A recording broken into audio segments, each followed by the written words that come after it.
Kudi pastari wayyo. Malta immoo. Chiigita kudu bara itti teerumteet. Gaafa gaa'ela isaanii qunnamti isaa gaafa godhu maqaa Yesuusiin jedhee jalqabe. Durummaa shidha. Durummaan kemeerra jedhee mucayyoo gaafa gaafatu maqaa gooftaa dura maaltu dhaabate jettee.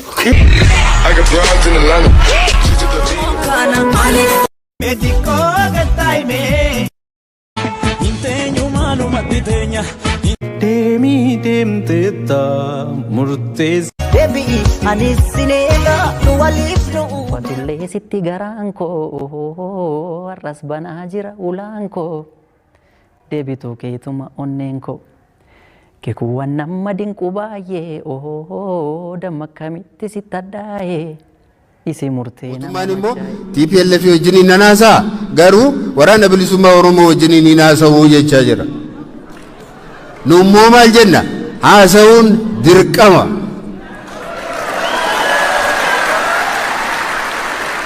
Adda bilisummaa Oromoo wajjin ninaasa'uun waraana bilisummaa Oromoo wajjin haasa'uun dirqama. Dhukkuba wal fakkaatuuf qoricha adda addaa hin kennan. Achitti mareetu baasa eega jedhameeti lolaa fi asittis mareedhuma duwwaatu baasa. Ija kee arguun fedhu. Ija kee arguun jibbee. Argaana jibbitu feetu fajjeesi dachi gadhiisi Samirraa doolaari gasiif roobuun jiru yaa buzee harka namaan eegin carraaqi yaatiru Yaatake kabachuudha billa konkolaataa foogii Yaatake hojii booddee wayyaa feesbuukii fi tiiktookiin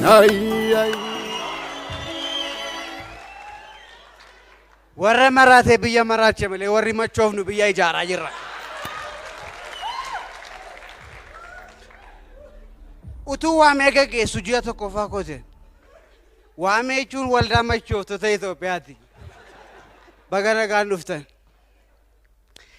Waan isin dhibuu biyya kana gaggeessuun hin cima. Maalirratti hin baree waamee gaggeessuu irratti hin bareen. Abeen nama machooftu gaggeessu. Ilaa nama kanatti kaadheen kanatti kaanne. Kanuma wanti biyya kana waanuma fedheyyuu amma yeroo oduuti. Oduu dhaggeeffannaa waan biyyi kun irra jirtu hin barraa jechuudha. Yogaa shanfii gaarti ta'e qabnee dhaabbadhu eessarratti. Yoos guutareen ta'e immoo deemi maaliif dhaabbatta ittiin jennaa jechuudha. Amma oduu dhaggeeffanna. Ashama akkam jirtu dhaggeeffattoota keenya amma yeroo oduuti. Oduu waliin ani Siisaayii Ageenaati. Nan bade haadha kooti. Waggoota sadan dhufan keessatti biyyi keenya qamadii fi boqqolloo gara biyyoota alaatti erguuf qophii ta'uun ishee himame.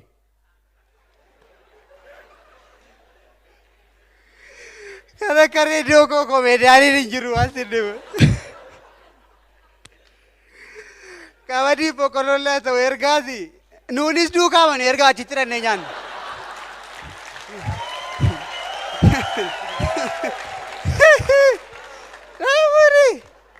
Jarri kun garaa jabaatu. Amma tu qamadii kana ergaanne bor immoo daabboo muuzii nu jalaa ergu. Yeroo sana akka waan maaster pilaaniin haaraa dhufeetti hiriira walitti baana gaa. Itti fufi mesiisa. Galanni si haa ga'u Waaqayyoo nagaaf fayyaa nuu laattee kan yoonaan nu geessee kan nyaata nuu kennitee fayyaaf nagaa nuu laattee nan qabadhe hattuun qabadhe. Nyaasofnutu qoosaa wayii natti himanii baay'ee mana dhibeen galeen kolfaa bule gaafa sana tajaajila deemneetu jedhani tajaajila deemneetu jimaata galgala gaafa dhaqanii xibsii hanqaaquu hojjetaniif isa tumanii galama tumanii jechuun baay'ee nyaatanii yaadoon gaariidha nyaata kanarrattis guutuu badaa miti dhiyooma bukkee darbee malee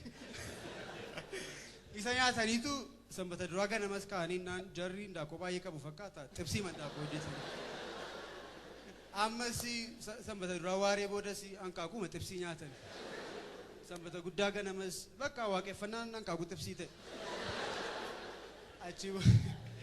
achi booddeetti isaa keessaa tokko sanbata guddaa galgala dhume sagantaan gaa maal haabbe baguma sanbata guddaan dhufe malee silaate akkuma handaaqqoo hammanna turre. Nawwisiisa kolfa walirraan cinne kolfuutu cabaa koonaa deebisa.